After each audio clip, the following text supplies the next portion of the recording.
नमस्ते दोस्तों, आप सबका स्वागत है हमारे YouTube ऑडियो स्टोरी चैनल खौफ की दास्तान में। आज आप सुनने वाले हैं जोसेफ पी ब्रेनन की लिखित एक थ्रिलर कहानी लेविटेशन का हिंदी अनुवाद जादूगर। तो चलिए सुनते हैं कहानी जादूगर। नॉर्गन का विचित्र मेला एक रात के लिए रिवरविल में आया हुआ था। गांव के सरहद पर जो विशाल मैदान है, वहां वो लोग अपना तंबू लगाकर बैठ गए। तब अक्टूबर का महीना चल रहा था, गर्मी का मौसम था। रात के 7 बजने से पहले ही मेले में लोगों की भीड़ जम गई। पूरा माहौल मौज मस्ती से भरा हुआ था। ये मेला बहुत ज्यादा बड़ा या शानदार नहीं था, पर फिर भी रिवरविल जैसी छोटी जगह में ऐसे मेलों का खूब कद्र है, क्योंकि सिनेमा, थिएटर, खेलकूद और शहरी मौज मस्तियों से दूर पहाड़ी इलाके में ये स्थान अकेला ही खड़ा है। यहाँ के लोगों के लिए ऐसे छोटे छोटे मेलों में दिखाए गए करतब बेहद मायने रखते हैं। वही पुरानी मोटी महिला, टैटू से भरा हुआ इंसान और इंसानी बंदर को देखकर यहाँ के लोग अपना मन बहला लेते हैं। बादाम और पॉपकॉर्न खाते हुए ये लोग उन किरदार और तमाशों के बारे में चर्चा करते हैं। कोई कोई रंगीन लेमोनेड पीते हुए हाथ में थमे चॉकलेट का मजा भी लेते हैं। सभी लोग बेहद खुश होकर आराम से मेले में दिखाए जाने वाले तमाशों का मजा ले रहे थे कि तभी किसी जादूगर का दलाल जोर जोर से चिल्लाकर लोगों का ध्यान अपनी तरफ आकर्षित करने लगा। नाटा सा, मोटा सा, चेक सूट पहना हुआ वो दलाल हाथ में एक लंबा सा चोंगा लिए लोगों को अपनी तरफ आकर्षित करने के लिए उस चोंगे के मदद से चिल्लाकर कुछ बोल रहा था। वो दलाल जोरों से चिल्ला रहा था, लेकिन उसका मालिक, वो जादूगर, अपने तंबे के सामने लगे हुए मंच के पीछे चुपचाप खड़ा था। वो ऐसे खड़ा था जैसे उसे इस दुनिया से कोई मतलब ना हो, जैसे उसे इस भीड़, इस वक्त से कुछ लेना देना नहीं है। वो तो उन लोगों की तरफ देख भी नहीं रहा था। बहुत देर बाद जब 50-60 लोग मंच के सामने जमा हुए, तब वो जादूगर मंच के ऊपर रोशनी में आकर खड़ा हुआ। जनता के अंदर हल्की गुंजन उठने लगी। मंच के ऊपर बिखरती तेज रोशनी में वो जादूगर बेहद ही अजीब दिख रहा था। लंबा सा, दुबला पतला शरीर। उसके शरीर की चमड़ी का रंग इतना फीका पड़ चुका था कि मानो उसे देखकर ऐसा लगता था जैसे उसके बदन में खून की एक बूंद भी ना हो। कटोरी में घुसी हुई 2 बड़ी बड़ी आंखें। देखने से ऐसा लगता है जैसे वो आंखें आग की तरह जल रही है। मंत्रमुग्ध होकर सारे लोग उसकी तरफ देखने लगे। जादूगर के पहनावे में एक काला सूट और पुरानी पतली टाई है, साक्षात शैतान का पहनावा। शीतल दृष्टि से उसने लोगों की तरफ देखा। उसके दृष्टि में लोगों के प्रति तीव्र घृणा और असंतोष नजर आ रहा था। जादूगर बोलने लगा। उसकी भारी भरकम आवाज भीड़ में खड़े आखिरी इंसान तक आसानी से पहुंच रहा था। उसने भीड़ को उद्देश्य करके कहा, मुझे एक स्वयं सेवक चाहिए। क्या आप में से कोई मेरी मदद करेगा? प्लीज, आप में से कोई एक मंच पर आकर मेरी मदद कीजिए। जादूगर की बात सुनने के बाद सब एक दूसरे को धकेलने लगे, पर कोई भी मंच की तरफ आगे नहीं बढ़ा। जादूगर ने हताश होते हुए कहा, किसी के मदद के बिना ये करतब दिखाना मुमकिन नहीं। मैं आप लोगों को आश्वासन देता हूँ, ये खेल में कोई जोखिम नहीं है। आपको कोई हानि नहीं पहुंचेगी। डरने की कोई बात नहीं। आंखों में आशा लिए वो जादूगर भीड़ की तरफ देखने लगा। तभी भीड़ के अंदर से एक युवक मंच की तरफ आगे बढ़ने लगा। हाथ बढ़ाकर जादूगर ने उस लड़के को मंच के ऊपर उठने के लिए मदद किया। फिर उसने उस लड़के को एक कुर्सी के ऊपर बिठा दिया। आराम से बैठिए, जादूगर ने कहा।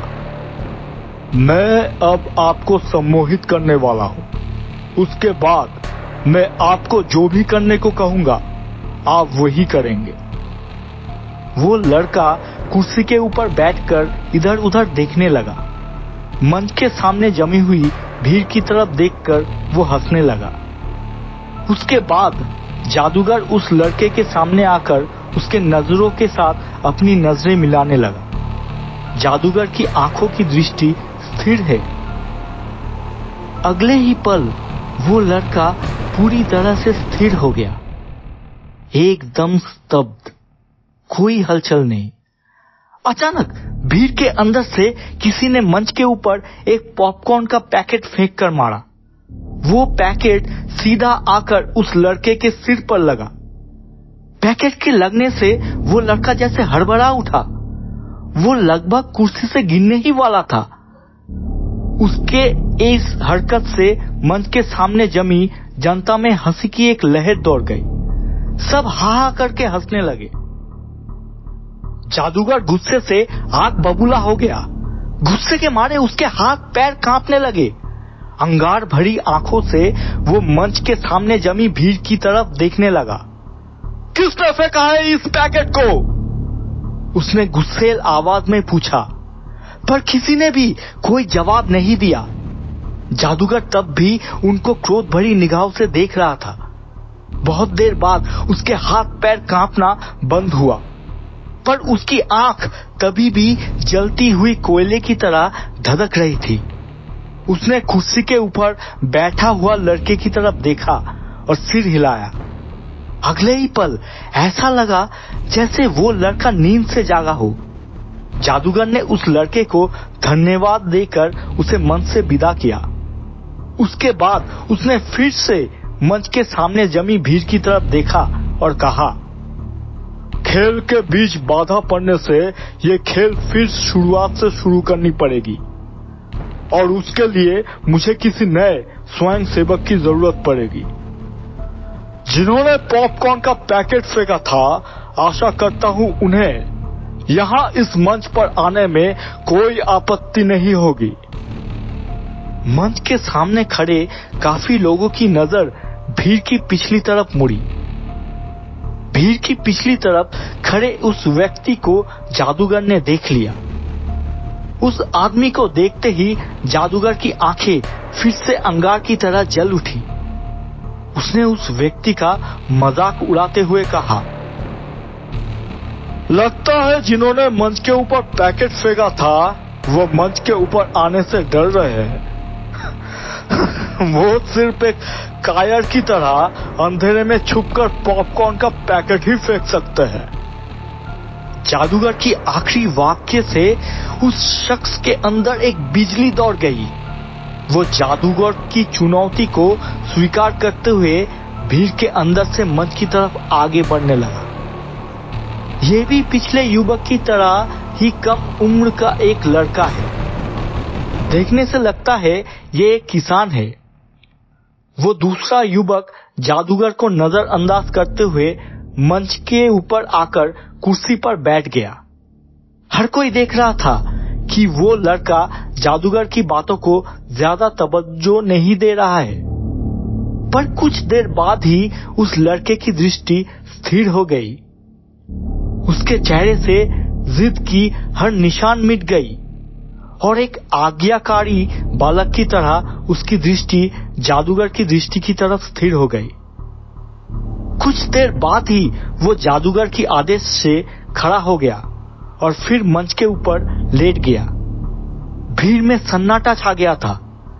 सब सांस रोककर अगले पल का इंतजार कर रहे थे। अब आपको नींद आ रही है, सो जाइए, सो जाइए। जादूगर सुर में बिड़बिड़ाने लगा, सो जाइए, सो जाइए। हाँ, आपको नींद आ रही है। आपकी पलकें भारी हो रही है। आप गहरे नींद में सो गए हैं। अब मैं आपको जो भी आदेश करूंगा आप वो ही करेंगे। वो जादूगर लगातार इन बातों को दोहराए जा रहा था। भीड़ में सन्नाटा फैला हुआ था। कोई कुछ भी नहीं बोल रहा था। सब स्तब्ध होकर मंच के ऊपर देख रहे थे। अचानक जादूगर के बोलने का ढंग बदल गया। दर्शक भी चौकन्ना हो गए। लेटे रहिए, खड़े होने की कोशिश मत कीजिए। हाँ, अब धीरे धीरे हवा में तैरते हुए ऊपर उठने लगिए। जादूगर ने आदेश दिया, ऊपर उठिए, ऊपर और ऊपर और ऊपर। जादूगर की आंखें अंगार की तरह धधक रही थी। दर्शक सामने का दृश्य देखकर हैरान हो रहे थे। उठिए और ऊपर और ऊपर। दर्शक जैसे सांस लेना भूल गए हो। सबने देखा वो लड़का बिल्कुल भी नहीं हिल रहा था, पर उसका शरीर धीरे धीरे हवा में तैरकर अपने आप ऊपर की तरफ उठ रहा था। शुरुआत में धीरे धीरे, फिर तेजी से, पल पल उसकी गति बढ़ रही थी। उठिए, ऊपर ऊपर। जादूगर की भारी भरकम आवाज गूंज उठी। उस लड़के का शरीर हवा में तैरते हुए लगातार ऊपर उठ रहा था। वो तब तक अच्छी खासी ऊंचाई तक पहुंच गया था। दर्शक तब भी यही मान के चल रहे थे कि ये कोई जादू की करतब है और बहुत ही जल्द निपट जाएगा। वो लोग हैरान होकर देख रहे थे कि वो लड़का बिना किसी चीज के सहारे हवा में बहते हुए धीरे धीरे ऊपर की तरफ उठ रहा है। अचानक दर्शकों का ध्यान भटका। अब उनकी निगाहें जादूगर की तरफ स्थिर है। जादूगर एक हाथ से अपनी छाती को पकड़कर लड़खड़ा रहे हैं और फिर लड़खड़ाते हुए एक दो कदम आगे बढ़कर धम करके मंच के ऊपर गिर पड़े।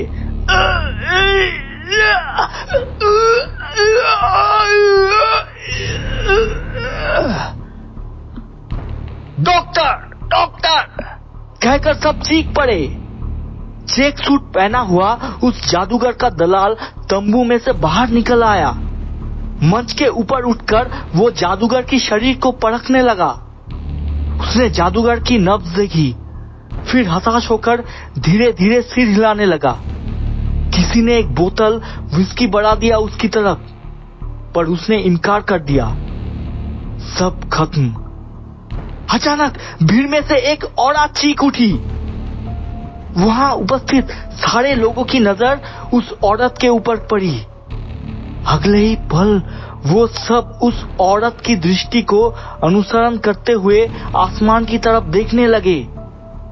आसमान की तरफ देखते ही और भी कई सारे लोग चीख उठे, क्योंकि वो लड़का जिसको जादूगर ने सम्मोहित कर दिया था वो तब भी ऊपर की तरफ जा रहा था।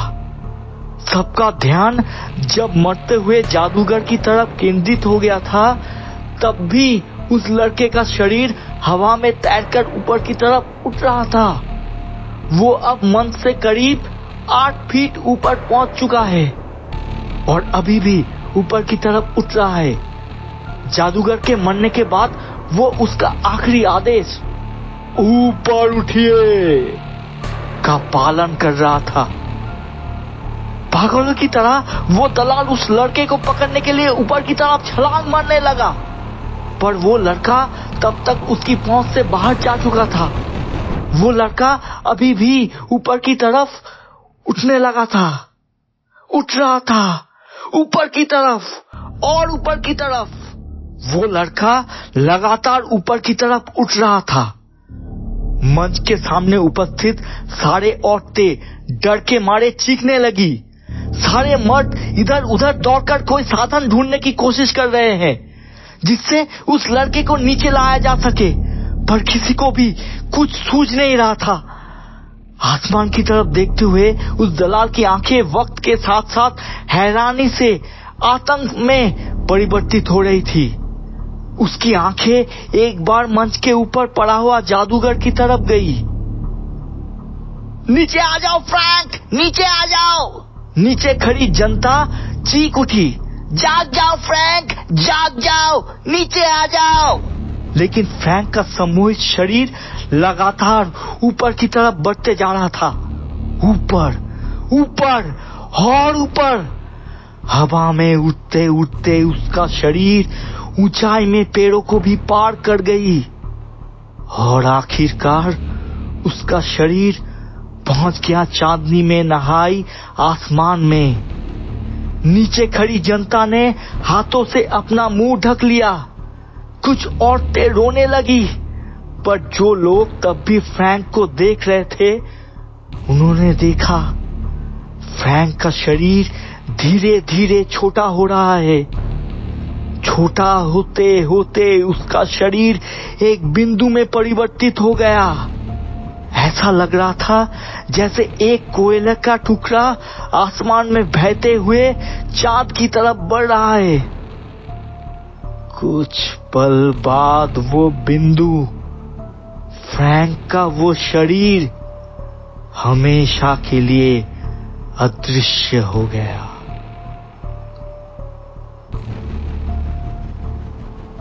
तो दोस्तों, कैसा लगा आपको आज की कहानी लेविटेशन का हिंदी अनुवाद जादूगर? अगर कहानी पसंद आई हो तो प्लीज प्लीज प्लीज वीडियो को लाइक कीजिए और शेयर कीजिए, और हाँ, चैनल को सब्सक्राइब करना ना भूलिएगा। बहुत ही जल्द मिलेंगे एक और नई कहानी के साथ। तब तक के लिए अलविदा।